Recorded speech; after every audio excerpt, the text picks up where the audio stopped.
اللہ من الشیطان الرجیم بسم اللہ الرحمن الرحیم السلام علیکم ورحمۃ اللہ وبرکاتہ۔ اس امید کے ساتھ کہ پروردگار عالم ہمیں ایک مفید گفتگو کرنے کی توفیق دے اور اس باغ برکت مہینے میں معرفت کے ساتھ اور شناخت کے ساتھ خود کی عبادت کرنے کی توفیق دے۔ گزشتہ درس میں ہم نے یہ کہا تھا کہ اس سفر میں حرکت کرنے کے لیے حرکت کے دو مقدمات ہیں، مقدمہ نظری اور عملی۔ نظری مقدمے میں ہم نے کہا تھا شعور کا ہونا ضروری ہے اور تعقل کا ہونا ضروری ہے، اس کے بعد تسلیم اور تعبد، تین ارکان ہم نے بتا دیے، شعور، تعقل اور تعبد۔ آج آپ کی خدمت میں اس حرکت کے عملی مقدمات یا عملی اقدام، یعنی چند عملی اقدام اور عملی قدم ہمیں اٹھانے کی ضرورت ہے۔ ان میں سے سب سے پہلا یہ ہے کہ آپ کو راستے کا انتخاب۔ یہ دیکھیں، آپ الحمدللہ کالجز میں یا یونیورسٹیز میں یا مختلف علمی مراکز میں پڑھاتے ہیں، تو کسی علمی مرکز میں جانا ضروری ہے لیکن جانا کافی نہیں ہے۔ مثلا آپ یونیورسٹی میں جائیں یا اسی طرح سے آپ کالج میں یا کسی علمی مرکز میں آپ انٹر ہوتے ہیں، تو ادھر جانا، ادھر داخلہ لینا آپ کے لیے ضروری ہے، لیکن یہ کافی نہیں ہے آپ کی کامیابی کے لیے، آپ کے رشد کے لیے، بلکہ وہاں جانے کے بعد کوئی خاص کسی شعبے کا انتخاب کرنا ضروری ہے، جس کو ہماری اصطلاح میں ہم لوگ کہتے ہیں، کوئی رشتہ کہتے ہیں یا کوئی فیلڈ۔ مثلا آپ کس فیلڈ میں کام کرنا چاہتے ہیں، کس شعبے میں کام کرنا چاہتے ہیں، اس کا انتخاب ضروری ہے۔ جب تک آپ انتخاب نہیں کریں گے آپ کے لیے کامیابی نہیں ملے گی۔ تو آپ انتخاب کریں گے اور انتخاب کرنے کے بعد پھر اسی لائن میں آپ پڑھیں گے، کوشش کریں گے، محنت کریں گے تو آپ کو کامیابی ملے گی۔ تو یہاں ہم نے کہا، دیکھیں، ہم نے نہایت یہ ہے کہ خدا کی صفات اولیاء اور اسماء حسنہ سے اپنے آپ کو مزین کرنا ہے اور خدا کی صفات کا مظہر بننا ہے۔ یہ تفصیلی گفتگو ہو گئی۔ تو اس کام کے لیے آپ کو کیا انتخاب کرنا پڑے گا؟ یہاں انتخاب سے مطلب یہ ہے، جس طرح ہم کسی یونیورسٹی میں، کسی کالج میں، کسی علمی مرکز میں انٹر ہونے کے بعد، داخلہ لینے کے بعد ایک شعبے کا انتخاب کرتے ہیں۔ مثلا فرض کریں آپ بیالوجی کو انتخاب کرتے ہیں یا میتھ کا انتخاب کرتے ہیں یا اسلامیات کا انتخاب کرتے ہیں یا بہرحال کسی شعبے کا انتخاب کرتے ہیں۔ جب تک آپ اس کا انتخاب نہیں کریں گے تو کامیابی معنی نہیں رکھتی ہے۔ تو یہاں پہ بھی اس مقصد کو پانے کے لیے یا اس راہ میں حرکت کرنے کے لیے ایک صفت کا کم سے کم انتخاب کرنا ضروری ہے۔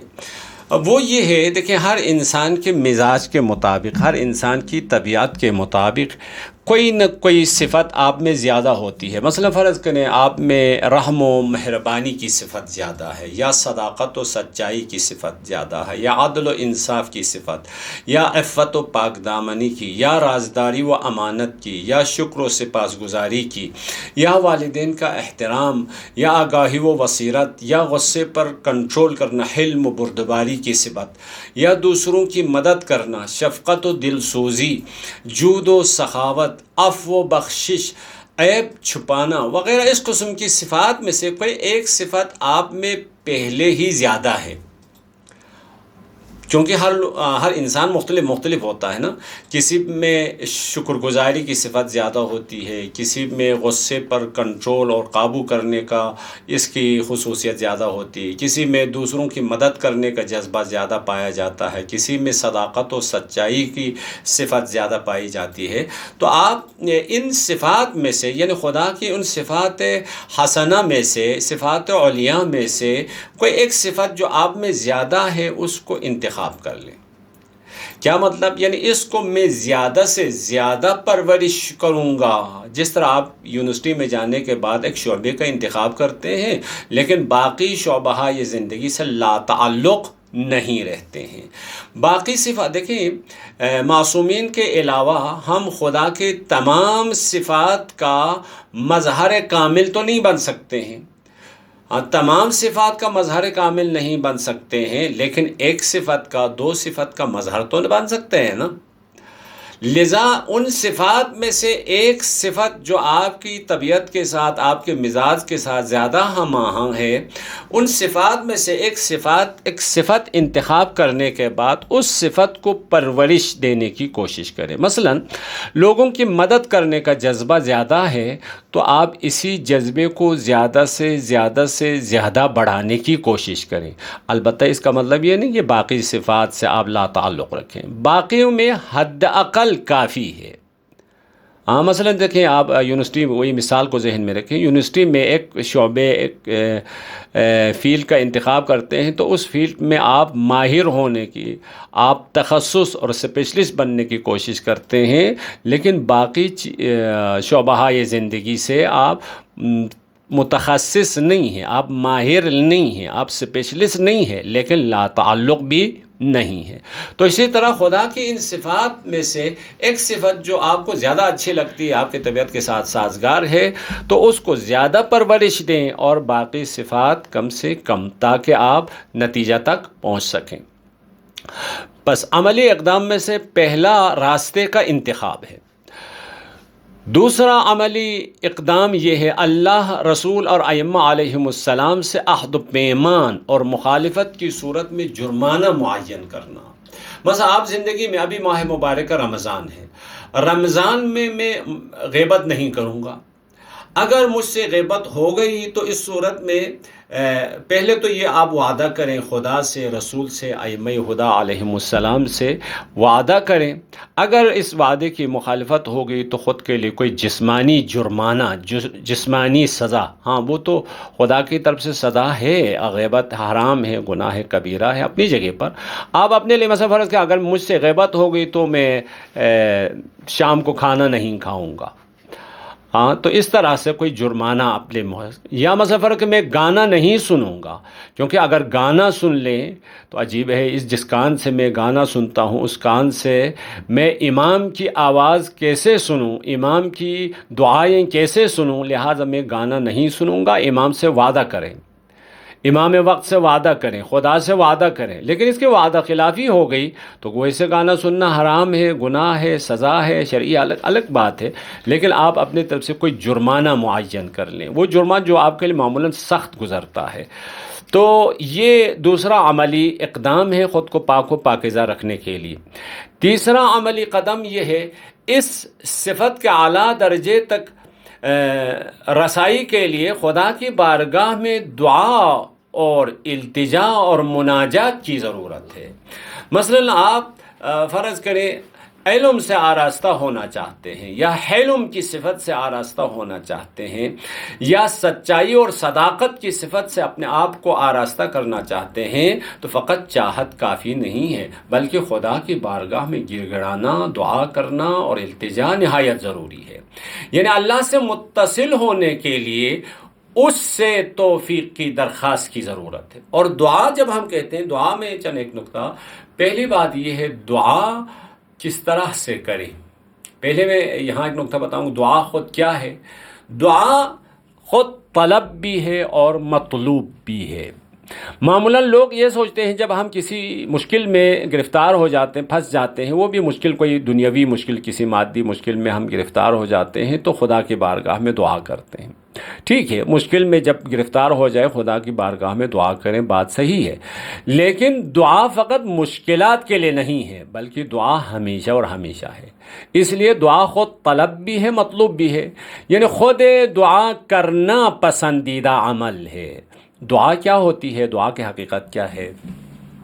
دعا تین حقیقت کے اظہار کا نام ہے، یاد رکھیں۔ پہلی حقیقت یہ ہے، دعا میں پہلی حقیقت یہ ہے کہ میں فقیر محض ہوں، میں محتاج محض ہوں، میں ہر اعتبار سے نیاز مند ہوں۔ مالک حقیقی خدا ہے، میں اپنے وجود کا بھی مالک نہیں، اپنے افعال کا بھی مالک نہیں، اپنی صفات کا بھی مالک نہیں، میں کسی چیز کا مالک نہیں۔ مجھے بس میرے لیے کسی چیز کے پانے کے لیے بھی خدا کی ضرورت ہے، پانے کے بعد اس کی حفاظت کے لیے بھی خدا کی ضرورت ہے، حفاظت کرنے کے بعد یہ کام میرے لیے مفید واقع ہونے کے لیے، یہ چیز میرے لیے مفید واقع ہونے کے لیے بھی خدا کی ضرورت ہے۔ مثلا فرض کہ آپ کو پانی کی ضرورت ہے، خوب آپ پانی پانی آپ کو ملنے کے لیے خدا سے دعا کی ضرورت ہے. ملا پانی، پی لیا، پینے سے پانی آپ کے لیے مفید ہوتا ہو کوئی گارنٹی تو نہیں ہے نا. یہ جو پانی میں پی رہا ہوں یہ میرے لیے مفید واقع ہو جائے، اس کے لیے بھی خدا کی طرف رجوع کرنے کی ضرورت ہے، خدا سے دعا کرنے کی ضرورت ہے. بس پہلی حقیقت یعنی میں فقیر محض ہوں، میں محتاج محض ہوں، دعا میں پہلا رکن یہ ہے. دوسری حقیقت یہ ہے کہ خدا غنی علی الاطلاق ہے، خدا بے نیاز ہے، خدا کو میری کسی چیز کی ضرورت نہیں ہے. یہ ہے. تیسری حقیقت یہ ہے جب میں فقیر محض ہوں اور خدا غنی محض ہے تو میرا خدا کے ساتھ ہمیشہ ہر حالت میں رابطے میں ہونا چاہیے. ان تین حقائق کے اظہار کا نام دعا ہے. دیکھیں، میں فقیر محض ہوں، خدا غنی مطلق ہے، لذا میرا ہر حالت میں اور ہر وقت خدا سے رابطے میں ہونا چاہیے. ان تینوں حقیقت کے مجموعے کا اظہار آپ کرتے ہیں، اس اظہار کا نام دعا ہے.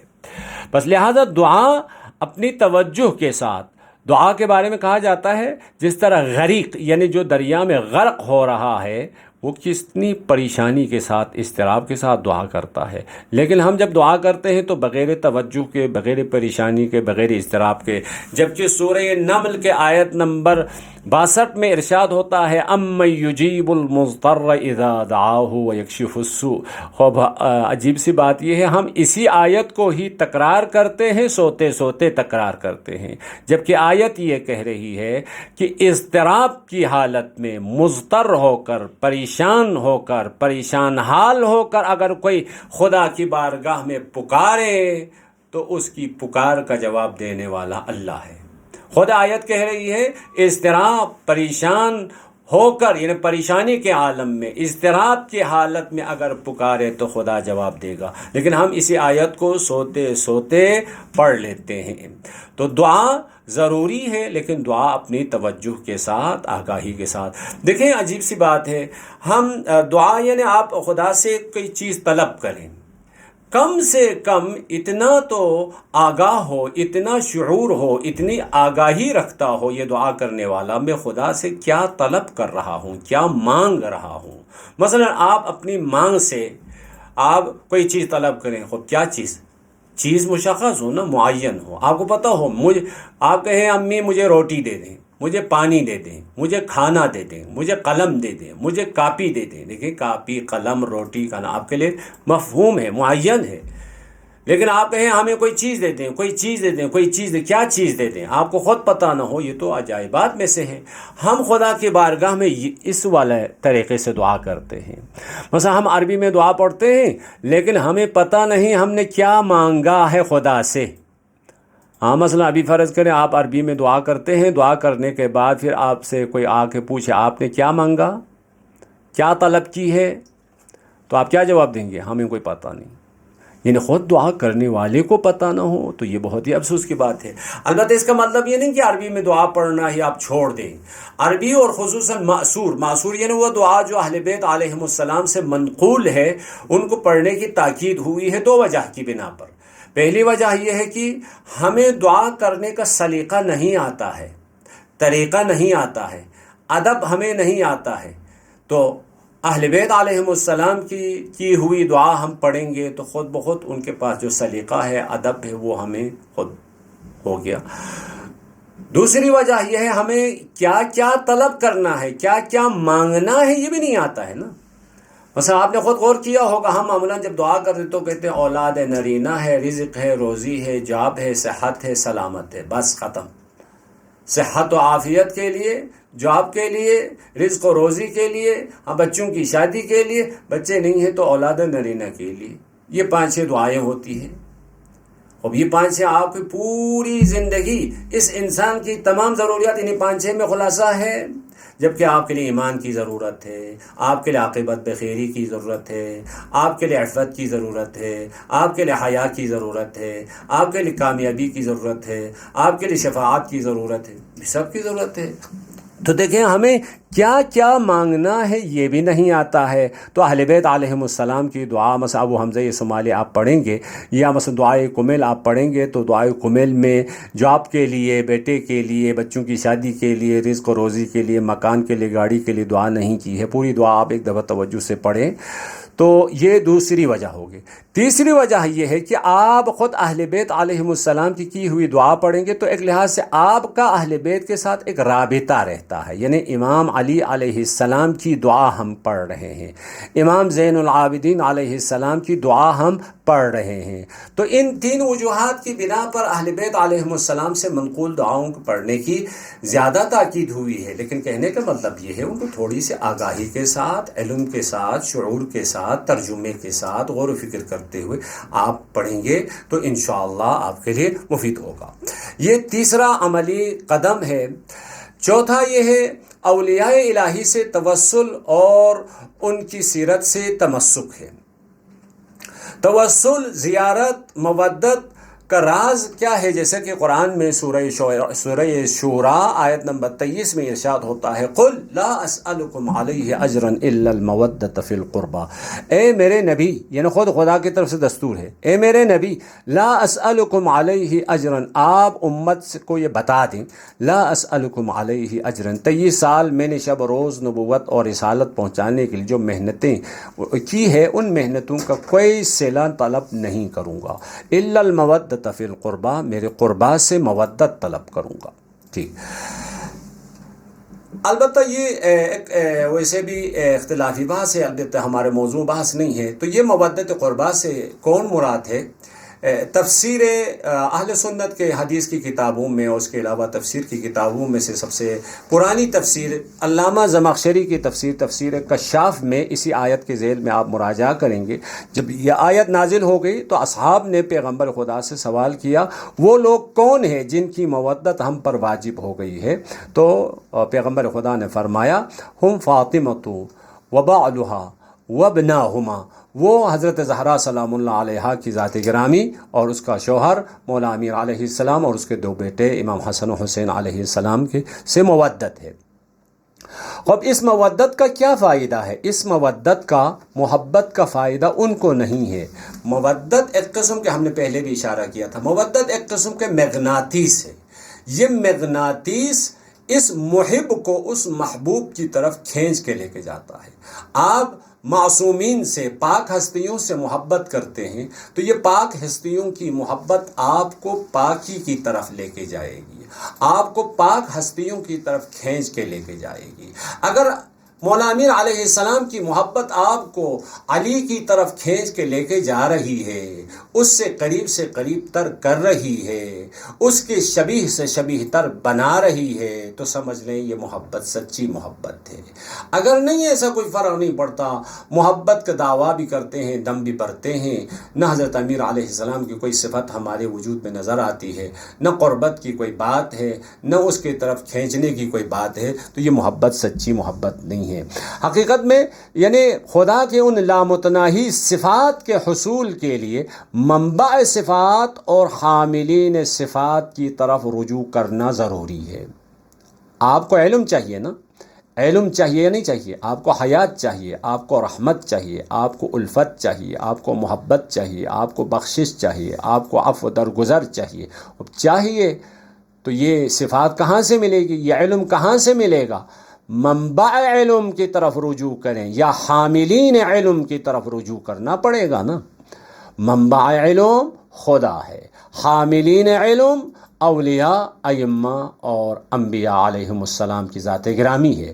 بس توسل کا فلسفہ، توسل کا مطلب یہ ہے یعنی تمسک، سیرت اہل بیت علیہم السلام سے تمسک کرنا، یعنی اہل بیت کی صفات کے حصول کے لیے سعی و تلاش کرنے کا نام توسل ہے۔ ہمارے ہاں کہتے ہیں توسل یعنی کسی مشکل کو حل کرنا، وہ مشکل کو حل کرنا وہ یہ ہے کہ دیکھیں آپ اہل بیت علیہم السلام کی سیرت پر عمل پیرا ہو جائیں گے، اہل بیت علیہم السلام کی صفات سے اپنے وجود کو آراستہ کریں گے تو خود بخود بہت ساری مشکلات کیا ہو جائے گی، حل ہو جائے گی۔ بس چوتھا قدم اولیاء الہی سے توسل اور ان کی سیرت سے تمسک ہے۔ پانچواں قدم مناسک انجام دیتے وقت، مناسک یعنی عبادات انجام دیتے ہوئے ہدف کی طرف توجہ اور تمرکز، یہ بہت ضروری ہے، یہ بہت ضروری ہے، جبکہ اکثر لوگ اس کی طرف متوجہ نہیں ہوتے ہیں۔ آپ مثلا ابھی ماہ مبارک رمضان میں روزہ رکھتے ہیں، خوب روزہ رکھتے ہیں تو روزے کا ہدف کیا ہے؟ رکھنے کا ہدف کیا ہے؟ روزے کا جو ہدف ہے، آپ نماز پڑھتے ہیں تو نماز کا جو ہدف ہے، آپ وضو کرتے ہیں تو وضو کا جو ہدف ہے، غسل کرتے ہیں تو غسل کو جو ہدف ہے، جو بھی عبادت آپ حج کرتے ہیں حج کا جو ہدف ہے، اس ہدف کی طرف توجہ نہایت ضروری ہے۔ مثلا آپ کو ایک دو مثال دیں گے، البتہ یہ تفصیل طلب موضوع ہے، ہم ایک دو مثال دے کے اکتفا کریں گے۔ جیسے وضو عبادت ہے، غسل عبادت ہے، نماز ذکر تسبیح عبادت، ٹھیک ہے، عبادت ہے یا نہیں ہے؟ ان تمام کی حکمتیں ہیں، ان تمام کے فلسفے ہیں، ان تمام کی وجوہات ہیں۔ مثلا آپ وضو کریں ویسے ہی چہرہ دھو لیں، ایسا تو نہیں ہوتا ہے، تو ان کے اہداف ہوتے ہیں، ان کی حکمت ہوتی ہے، ان کے وجوہات ہوتی ہے، اس حکمت کی طرف، ان اہداف کی طرف توجہ نہایت ضروری ہے۔ لیکن توجہ کے لیے سب سے پہلا رکن اس عمل کو انجام دیتے وقت آپ کی نیت ہے۔ مثلا آپ وضو کرنا چاہتے ہیں تو وضو کی نیت کیا ہے؟ کیونکہ نیت عمل کا اہم ترین رکن ہے۔ نیت حقیقت میں وہی توجہ، تمرکز اور تلقین کا نام ہے۔ نیت سے مطلب یہ ہے، مثلا آپ وضو کرنا چاہتے ہیں تو وضو کا ہدف کیا ہے؟ اس کی طرف توجہ، پھر اسی ہدف کی طرف متمرکز، یعنی آپ اپنے تمام قوات کو جمع کر کے اس کی طرف متمرکز ہو جائیں، پھر تلقین، یعنی اس عمل کو ختم ہونے تک آپ اپنے آپ کو یہ بتاتے رہیں، یہ سمجھاتے رہیں، میں اس عمل کو اس ہدف کی خاطر انجام دے رہا ہوں، اس ہدف کی خاطر انجام دے رہا ہوں۔ یہ تلقین نہایت ضروری ہے۔ بس ہدف، نیت کے اصل میں 3 ارکان ہیں، توجہ، تمرکز اور تلقین ہے۔ جب یہ 3 ارکان جمع ہو جاتے ہیں تو اس کے بعد آپ اس عمل کو کرنے کے لیے مصمم ارادہ کرتے ہیں۔ خوب، یہ توجہ و تلقین کیا ہے؟ ہدف کیا ہے؟ ہدف دیکھیں، وضو کرنے کا میرا ہدف یہ ہے، میں نے اپنے آپ کو خدائی بنانا ہے، اپنے آپ کو الہی بنانا ہے، میں نے اپنے آپ کو صفات خدا سے آراستہ کرنا ہے، میں نے اپنے آپ کو صفات خدا سے آراستہ کرنے کے لیے کوشش و استقامت کرنی ہے۔ اس راستے میں جو رکاوٹیں ہوں گی اس رکاوٹوں کا میں نے مقابلہ کرنا ہے۔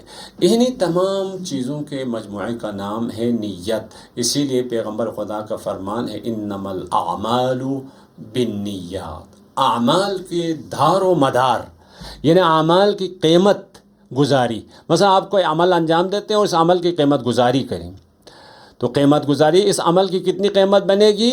تو اس عمل کی قیمت گزاری اس کی نیت کے حساب سے۔ آپ کی نیت میں جتنا خلوص ہوگا، جتنی پاکیزگی ہوگی، جتنی توحید ہوگی، اسی حساب سے اس عمل کی قیمت بڑھ جائے گی۔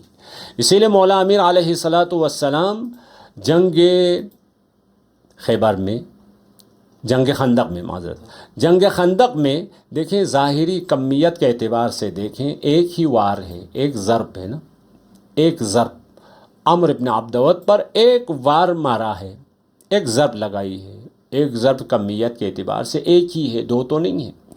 لیکن اس عمل کو انجام دیتے وقت مولا کی نیت کی جو حالت ہے، یعنی نیت میں جو پاکیزگی ہے، نیت میں جو توحید ہے، نیت میں جو خلوص ہے، اس نیت کے اعتبار سے جب اس ایک عمل، ایک وار، ایک ضرب کی قیمت لگائی ہے تو پیغمبر خدا نے فرمایا، ضربۃ علی یوم الخندق افضل من عبادت الثقلین، ایک ضربت ہے، کمیت کے اعتبار سے زیادہ نہیں، لیکن اس ایک ضربت میں اتنا خلوص ہے، اتنا خلوص ہے، اتنا خلوص ہے کہ اس کی قیمت ثقلین کی عبادت سے بھاری ہے۔ بس دیکھیں، نیت عمل کی اساس اور بنیاد ہے۔ خب یہ نیت ہے۔ پھر اس کے بعد دیکھیں ایک عمومی توجہ، میں ایک قاعدہ کلی آپ کو بتا دوں گا، جتنے بھی عبادی اعمال ہیں، یعنی جتنے بھی عبادتیں ہیں، چاہے وضو کی شکل میں ہو، غسل کی شکل میں ہو، نماز کی شکل میں ہو، روزے کی شکل میں ہو، خمس و زکوٰۃ کی شکل میں ہو، حج کی شکل میں ہو، تولا و تبرع کی شکل میں ہو، عزاداری کی شکل میں ہو، ان تمام اعمال کے ایک مشترک حکمت ہے۔ وہ مشترک حکمت یہ ہے کہ اس عمل کے ذریعے سے، اس عبادت کے ذریعے سے، اس روزے کے ذریعے سے، اس حج کے ذریعے سے، اس عزاداری کے ذریعے سے ہم اپنے آپ کو رذائل سے پاک و پاکیزہ اور فضائل کے نور سے آراستہ کرنا چاہتے ہیں۔ ان تمام اعمال کے ایک مشترک حکمت ہے۔ ہاں، خود کے ہر ایک کے الگ الگ حکمتیں بھی ہو سکتی ہے، مشترک حکمت یہ ہے کہ میں نماز پڑھ رہا ہوں، میں روزہ رکھتا ہوں، میں حج کر رہا ہوں، میں یہ عمل یہ عبادت انجام دے رہا ہوں۔ اس کے حکمت کیا ہے؟ میں اپنے آپ کو رذائل سے، برے اخلاق سے، برے عقائد سے اپنے آپ کو پاک و پاکیزہ کرنا چاہتا ہوں، اور فضائل کے نور سے اپنے آپ کو منور کرنا چاہتا ہوں۔ یہ عمومی حکمت ہے۔ اس حکمت کی طرف توجہ نہایت ضروری ہے۔ جب کہ ہم نماز پڑھتے ہیں، روزہ رکھتے ہیں، حج کرتے ہیں، سب کچھ کرتے ہیں، کسی حکمت اور ہدف کی طرف ہماری کوئی توجہ نہیں ہوتی ہے، وہ سستی کے ساتھ، مجبوری کے ساتھ، وہ کہتے ہیں یار مجبور ہیں، ہمیں روزہ رکھنا پڑا، ہم نماز پڑھتے ہیں، پتہ نہیں اس کا ہدف کیا ہے، اس کی حکمت کیا ہے، اس کی طرف کوئی آگاہی، کوئی توجہ نہیں ہوتی ہے۔ میں وضو کے بارے میں فقط ایک مثال، وضو کے بارے میں، وضو کی حکمت کیا ہے آپ کو بتا دوں۔ مثلا آپ چہرہ دھوتے ہیں، چہرے کے بعد ہاتھ دھوتے ہیں، مسح کرتے ہیں، وضو کے واجبات مستحبات کی جو حکمت روایات کی روشنی میں ہم نے استخراج کیا ہے، وہ آپ کی خدمت میں ہم بتا دیں گے۔ وضو کی حکمت حقیقت میں کلی حکمت یہ ہے، روح اور ذہن کی پاکیزگی اور دل کو رذائل سے پاک کرنے کا ایک جس کو آپ کہتے ہیں نا نمونہ ہے، ایک ماڈل ہے، ایک ظاہری شکل و صورت ہے۔ بس وضو میں بھی حقیقی نیت یہ ہے روح اور دل کو آلودگیوں سے پاک کرنا ہے۔ ظاہراً آپ چہرے کو پاک کرتے ہیں، ظاہراً آپ ہاتھوں کو پاک کرتے ہیں، لیکن یہ ایک سمبولک ہے، یہ ایک نمونہ ہے، ایک ماڈل ہے، ایک ظاہری صورت ہے۔ حقیقت میں چہرہ دھو کر آپ یہ اس کی طرف متوجہ ہوتے، میں اپنے روح کو، اپنے باطن کو، اپنے دل کو، اپنے قلب کو جس طرح چہرے کو پاک و پاکیزہ کر رہا ہوں، دل کو اور اپنی روح کو، اپنے باطن کو آلودگیوں سے پاک کروں گا۔ میں ابھی اس کی حکمت مدلل طریقے سے آپ کی خدمت میں پیش کریں۔ دیکھیں، وضو کرتے وقت جو دعائیں ہیں نا، ائمہ ہدیٰ علیہم السلام سے نقل ہوئی ہے، آپ ان دعاؤں کو ایک دفعہ غور سے پڑھیں۔ جب آپ کی نگاہ پانی پہ پڑتی ہے تو کیا کہا ہے؟ پانی پہ آپ کی نگاہ پڑتی ہے، خوب آپ کے سامنے پانی ہے، آپ نے پانی کو دیکھ لیا، بس ختم ہو گیا؟ نہیں، دعا یہ اس وقت جو دعا ہمیں ائمہ ہدیٰ علیہم السلام سے وارد ہوئی ہے، اس دعا کو پڑھنے سے پتہ چلتا ہے نہیں، ظاہری نگاہ اس پانی میں پڑی ہے، لیکن ہماری توجہ کسی اور کی طرف۔ وہ کیا ہے؟ بسم اللہ وباللہ والحمد للہ الذی جعل ماء طہورا، یہاں پانی تک ہے، یعنی خدا کے حمد و ثنا کی پروردگار عالم نے پانی کو ہمارے لیے پاک و پاکیزہ بنایا، ٹھیک ہے۔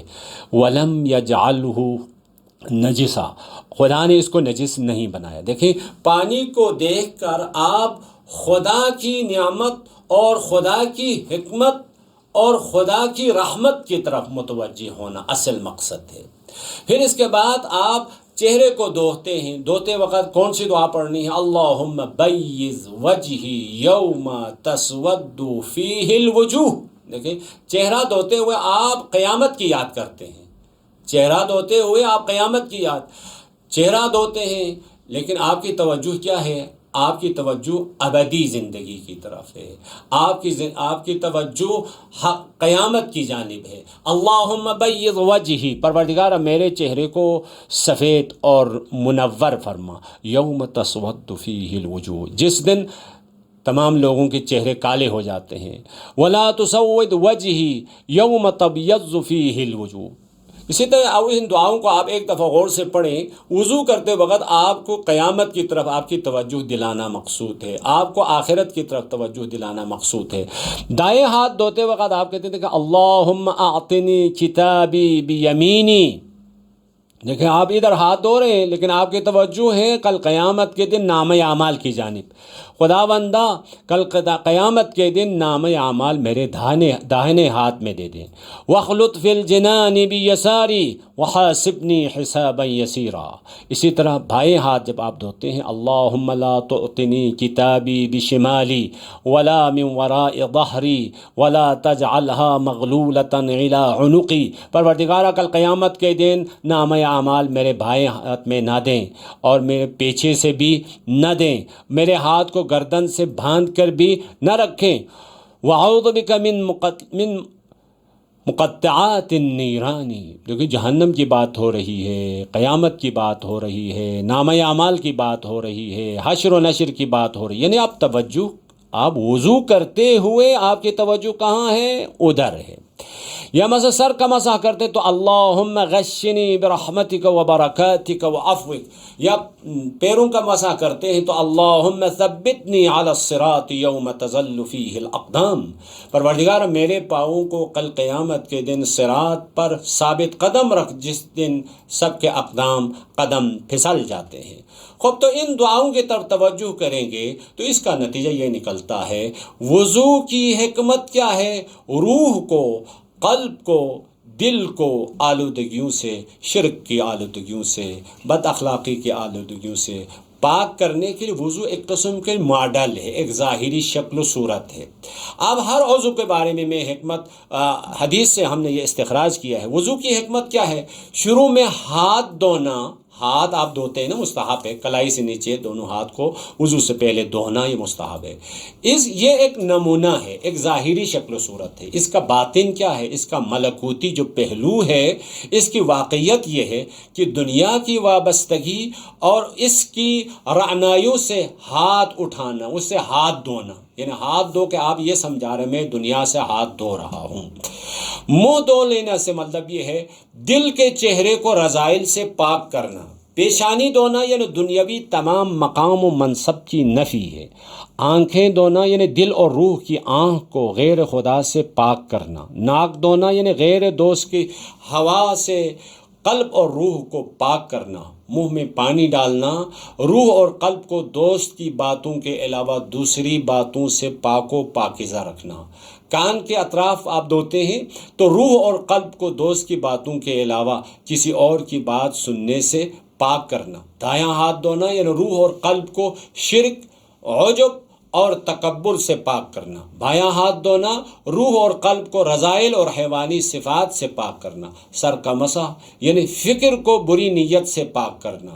دایاں پاؤں کا مسح خدا کے راہ میں چلنے کی تلقین کرنا۔ بایاں پاؤں کا مسح خدا کے راستے پر نہ چلنے، غلط راستے پر نہ چلنے کی تلقین کرنا۔ یعنی یہ جو اعضاء آپ ہاتھ دھونے سے لے کر پیروں کا مسح ہے، ان تمام اعمال کے ایک باطن ہے، ایک حکمت ہے۔ تو اس حکمت کی طرف توجہ ضروری ہے عبادت کرتے وقت۔ ہم معمولاً ان عبادت کی حکمت، عبادت کے باطن، عبادت کا جو ہدف ہوتا ہے اس ہدف کی طرف متوجہ نہیں ہوتے۔ مثلا غسل کرتے ہیں آپ تو ابھی ماہ مبارک رمضان کے آخری 10 دن میں ہر رات غسل کرنا مستحب ہے۔ پورا بدن دھونا یعنی پوری زندگی کی علامت، روح اور ذہن کو ہر قسم کی آلودگی سے پاک کرنا، زندگی کے ہر پہلو کو آلودہ کرنے والوں سے پاک کرنے کا ایک نمونہ ہے، ایک ظاہری شکل و صورت ہے۔ سر اور گردن دھونا زندگی کے ماحول کو ہر اس آلودگی سے پاک کرنا جو فکر، آنکھ، کان اور زبان کو آلودہ کر دیتی ہے۔ دائیں طرف دھونا یعنی زندگی کے مثبت پہلو کو شہوانی اور حیوانی خواہشات سے پاک رکھنا، جیسے شادی، غذا، ملازمت، حرفہ، کام، آرستگی وغیرہ۔ بائیں طرف کو دھونا یعنی زندگی کو ہر قسم کی بری چیزوں اور آلودگی کے عوامل سے پاک کرنا۔ بس مستحب غسل کی حکمت کیا ہے؟ زندگی کے تمام پہلو کو آلودہ کرنے والی چیزوں سے معین مدت میں پاک کرنے پر زیادہ توجہ دینے کے لیے غسل واجب کر دیا ہے۔ بس غسل کی حکمت جیسے کہ آپ یہ کہاں سے سمجھ میں آیا؟ وہ دعائیں جو اہل بیت علیہم السلام سے ہم تک پہنچ گئی ہے۔ مثلا جب آپ غسل کرنا چاہتے ہیں تو کہا اللہم طہر قلبی۔ دیکھیں آپ بدن دھو رہے ہیں، بدن دھوتے ہوئے خدا کی بارگاہ میں دعا کرتے ہیں، پروردگارا میری روح کو پاک و پاکیزہ کر دے، واشرح لصدری میرے لیے سعی صدر عطا کریں، واجر علی لسانی مدحتک میرے زبان پہ آپ کے حمد و ثنا جاری کرے، والثناء علیک اللہم اجعلہ لی طہورا وشفاء ونورا۔ یہ غسل میرے لیے نور قرار دیتے۔ یا اللہم طہر قلبی وزکی عملی، میرے قلب کو پاک و پاکیزہ بنائے، میرے عمل کو پاک و پاکیزہ بنائے۔ اللہم اجعلنی من التوابین واجعلنی من المتطہرین، پروردگارا مجھے ان افراد میں سے رجوع کریں جو آپ کی رحمت کے طرف پلٹ آئے ہیں، واجعلنی من المتطہرین، پاک و پاکیزہ رہنے والوں میں سے میرا شمار کر دیں۔ اللہم اجعلہ کفارۃ لذنوبی، یہ جو غسل کر کے میں سر سے پیر تک بدن کو دھو رہا ہوں یہ حقیقت میں میرے گناہوں کے لیے کفارہ قرار دیتے۔ وطہر دنسی، میرے بدن سے، میری روح سے، میرے قلب سے ان گندگیوں کو ختم کر دیں۔ اللہم اذہب عنی الرجس، ہر قسم کی پلیدی، ہر قسم کی گندگی کو دور کر دیں۔ دیکھیں خود ان دعاؤں سے یہ بات سمجھ میں آ رہی ہے کہ یہ اس غسل کے ایک حکمت ہے، ایک باطن ہے، ایک ملکوتی پہلو ہے، ایک اور چہرہ ہے۔ اس چہرے کی طرف توجہ ضروری ہے۔ توجہ کے ساتھ آپ غسل کریں گے، توجہ کے ساتھ آپ وضو کریں گے، توجہ کے ساتھ آپ نماز پڑھیں گے تو اس کا نتیجہ کچھ اور ہوگا۔ بغیر کسی توجہ کے آپ غسل کریں گے، بغیر توجہ کے آپ وضو کریں گے، بغیر کسی توجہ کے آپ نماز پڑھیں گے تو اس کا نتیجہ کچھ اور ہوگا۔ یہ جو نجاسات نا ہم توضیح المسائل میں پڑھتے ہیں، چند نجاسات چند چیزیں نجس ہے، جیسے بول اور غائط نجس ہے، تو اس کی حکمت کیا ہے؟ یہ ایک نمونہ ہے، سمپل ہے۔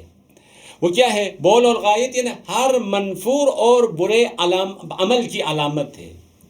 خون یعنی نفسانی شدت پسندی کی علامت ہے، منی شہوت کی علامت ہے، مردار مردہ دلی کی علامت ہے، کتا سخت اخلاق کی علامت ہے، سور بے غیرتی کی علامت ہے، کافر کفر کی علامت ہے، شراب مستی کی علامت ہے۔ یعنی ان چیزوں کو ہم نے نجس قرار دیا ہے، یعنی ان سے پرہیز کرو، ان سے اگر یہ چیزیں لگ جائے تو پاک کرو، تو اس کا مطلب ہے حقیقت میں ہر منفور عمل، ہر شدت پسندی، ہر شہوت، مردہ دلی، سخت اخلاق، بے غیرتی، کفر اور مستی سے اپنے آپ کو بچا کے رکھو۔ اس کی حکمت یہ ہے۔ اسی لیے امام موسیٰ کاظم علیہ السلام کا فرمان ہے، اصول کافی جلد نمبر 6 صفحہ نمبر 412 میں، ان اللہ عز وجل لم یحرم الخمر لاسمہا، پروردگار عالم نے شراب کو اس کے نام کی وجہ سے حرام قرار دیا ہو، ایسی بات نہیں ہے مثلا اس کا نام شراب ہے بس حرام قرار دو، تو ایسا نہیں، بلکہ وَلَكِنَّهُ حَرَّمَهَا، پروردگار عالم نے اس شراب کو حرام قرار دیا ہے لِعَاقِبَتِهَا، اس کے عاقبت کی وجہ سے، اس کے انجام کی وجہ سے، یعنی اس کے پینے سے کیا ہوتا ہے، کیا نتیجہ ظاہر ہو رہا ہے، اس نتیجے کی وجہ سے خدا نے اس کو حرام قرار دیا ہے، نہیں اس کے نام کی وجہ سے۔ بس فما کان، پھر ایک قاعدہ کلی آپ کو بتا دیتے ہیں، فما کان عاقبتہ عاقبت الخمر فہو حرام۔ بس امام موسیٰ کاظم علیہ السلام فرماتے ہیں ہر وہ چیز جس کی عاقبت، جس کا انجام شراب کا انجام ہے، وہ بھی حرام ہے۔ بس دیکھیں حرمت کی بھی کوئی حکمت ہوتی ہے، عبادت کی بھی کوئی حکمت ہوتی ہے، واجب کی ہر حکم کی کوئی حکمت ہوتی ہے۔ اس حکمت کی طرف توجہ ضروری ہے، توجہ کے ساتھ آپ انشاءاللہ اس کو انجام دیں گے تو اس کا نتیجہ بہت بہتر ہوگا۔ اسی پہ خدا کی بارگاہ میں ہم دعا کرتے ہیں، پروردگارہ ہمیں آگاہی کے ساتھ، توجہ کے ساتھ آپ کی عبادت کرنے کی توفیق عطا فرما۔ السلام علیکم ورحمۃ اللہ وبرکاتہ۔